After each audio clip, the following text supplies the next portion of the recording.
So as a definitely recruiting consultant, have you ever thought of using voice bots for interviewing candidates, applying technology there for shortlisting or interviewing, at least like screening level, first level screening of applicants? We've thought about using voice bots. Voice bots, we've even experimented it in a pilot situation.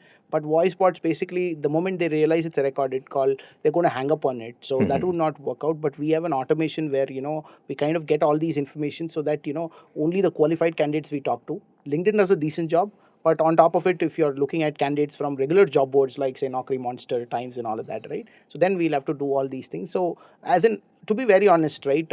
Because most of the companies that hire freshers outside of college, okay, that hire freshers outside of college don't have the luxury of conducting a group discussion because you're getting one at a time. So you have to do a personal interview and then figure it out. How we do it is, I hired a lot of freshers. How we do it is, we have somebody who's already working in the team talk. So as in, whenever I hired, can they talk English? Are they able to articulate what they are thinking? Fine. BBA, BBM, doesn't matter. PE doesn't matter. ME doesn't matter. PhD is also on the same thing, same shopping block as it's a fresher.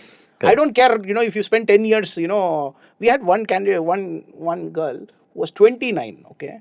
So was 29, who had done a UG and then done a PG and then affected during COVID and then did, certification for, data science, then went and, trained for government teacher exams, did a B.Ed, and then, again came back and then learned cybersecurity and then ended up working for me as a recruiter. At 28 or 29, she was a fresher. And her family told, you should get double degree. I don't know. Sumanth, you wanted to add a point? No. So yeah, definitely. See, I think attitude is the major screening factor for freshers because it's hard to test talent. Some companies do these entrance exams and all that for at least software companies, right? But right attitude is something you can't fake, and it's something you can't build also in a very short period of time, right? So consistent performers, what at least I have seen is there is a correlation between people who score well. They also carry that serious attitude that they're serious about the job. So that seriousness, coming to interview on time, no shows, these are all like serious issues with freshers, right? There's no accountability. So the attitude when they speak, it's clearly you can see how sincere they are, how dedicated they are, and how passionate they are. So another thing is, at least we, if I've coached few individuals, freshers, I have asked them to include photographs in their resumes, especially as a fresher, right? If you've done an internship, you can add 1 or 2 photographs. It's okay because people are bored with seeing only text. It really doesn't matter, when you add a couple photographs, just the teammates, take a selfie with your manager and post it. It adds value, because fake resumes, right? You don't know whether this guy has really done an internship or is it a certificate, right? You post some simulation you have done, post it. People all the freshers listen to this podcast, do listen to this. Add photographs. That's all you have. You add photographs because credibility is a big question mark for freshers. If I see a face, then I at least know that I'm talking to a real person. Probably 1 to 2% of the cases, till even mid-level, put their photographs. At executive level, everybody has a photograph because they realize that their brand, their personal brand, has some value. And I am not a believer of this graduation percentage. Graduation percentage, what it shows is somebody is committed to doing it. But they are usually people who are the top scorers, right? They're never used to failing in life.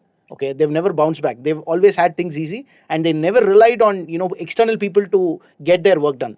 That means doesn't go to the bottom of the pool and do bottom fishing. So you have this mid pool, right? They're very resourceful. They know how to get marks. They know how to get job done. They like for example, they'll find a good project mate who will do the project for them, and they'll do the talking. That is a skill. So those are things that are more valued in corporate. In corporate, if you slog like a donkey, you will be a donkey till you die. You will not be, some head of the... You need to communicate. If you don't communicate, somebody who knows to communicate will walk past you. So I don't look at education. There are very few people who score very high marks, talk very well. Okay. People who talk well generally, don't score high marks. And I personally, it's been about 12, 13 years since I graduated. All my class toppers are working, probably the menial jobs in technology. And all the guys who did not know nothing, but knew how to talk and present themselves, are probably in mid-level management or leadership level positions, and some have started companies also. So I am not a firm believer that percentage is you need to do as much as required. You cannot go ahead and 99% and 92% and 85% all pretty much the same.